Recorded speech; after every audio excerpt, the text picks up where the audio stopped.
Behind this armored plating is one of several trains used to defend the Soviet Union during the Second World War. Hi, I'm Matt, and welcome to another edition of Borders on Budgets. On this episode, we're at the Moskovsky Voksal, the Moscow train station in Tula, Russia, where we will step on board and see under which conditions soldiers fought and defended their homeland. Hi, I'm Matt, and welcome to this Pack of Matches, and thank you very much for tuning in. Games like this should be on the Blair Witch. Next episode. What a reminder! Borders on Budgets! Why is this train important for Soviet history? They could help the citizens of Soviet Union to defend our country in the Second World War.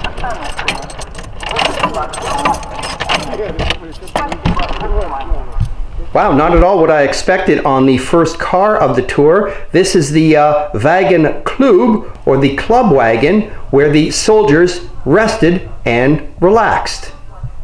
A full array of books on the bookshelf and the library in the klub wagon, and although the books themselves come from after the Second War, the words of Lenin and Stalin, they haven't changed in 50 or 100 years.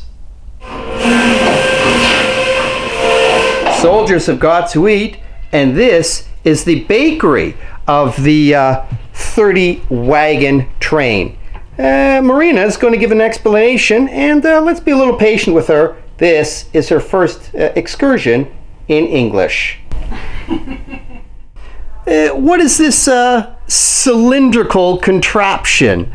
This tube with coal. Around this tube, the forms of the part moves into the oven.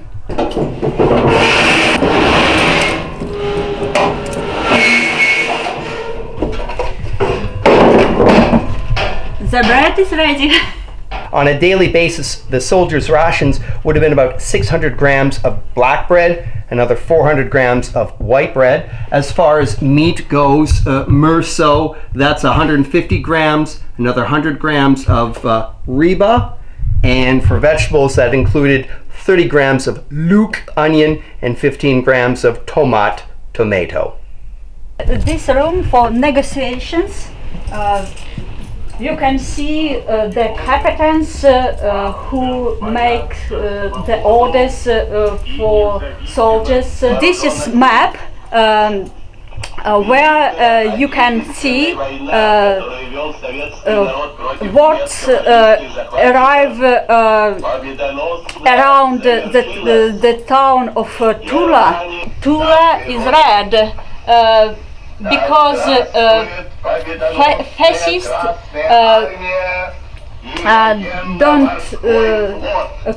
cannot penetrate into our town. While the trains from where the artillery fire and the machine guns were used look nice now, even today they look ominous with their camouflage. 28 soldiers were stationed in each of the cars from where machine guns and artillery shells were fired.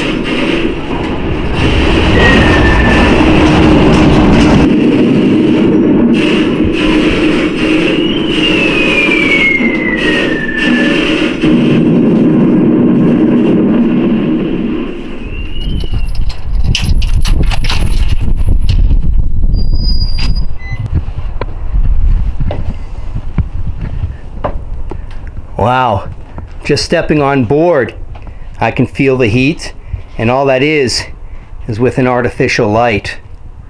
They battles or into from the train blind. machinist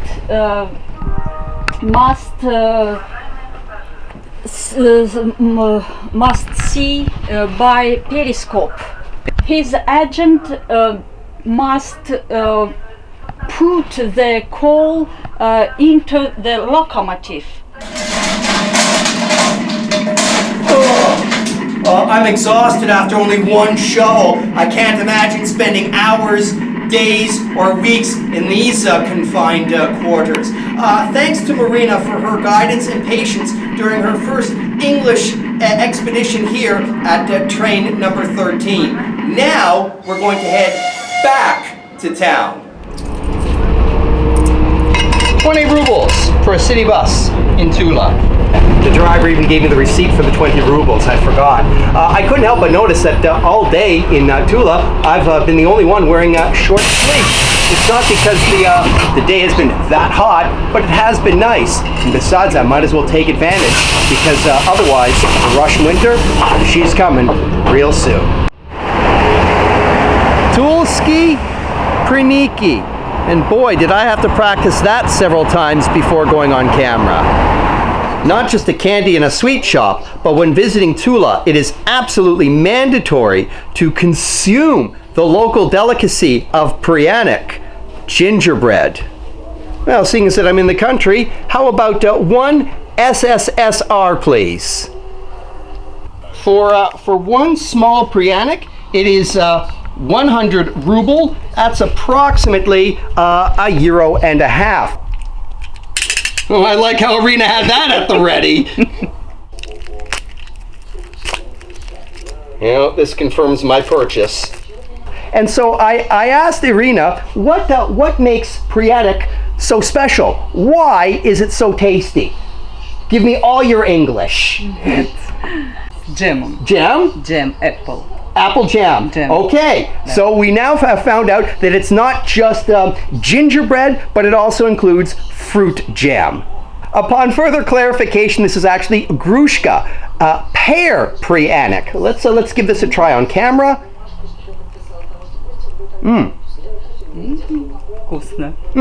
I don't know what kosna is. Oh, kosna. Good. Okay. I was going to say light and fluffy.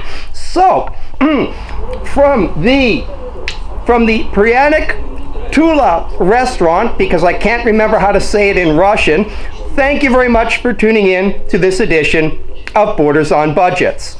A reminder, Borders on Budgets, long distance hikes, slices of life, not a lot of money.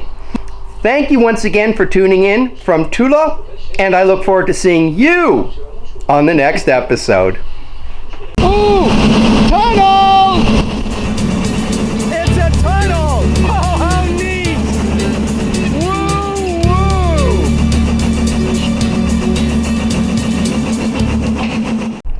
woo! Yes, the cat lives on board. I should have asked Marina what his name is.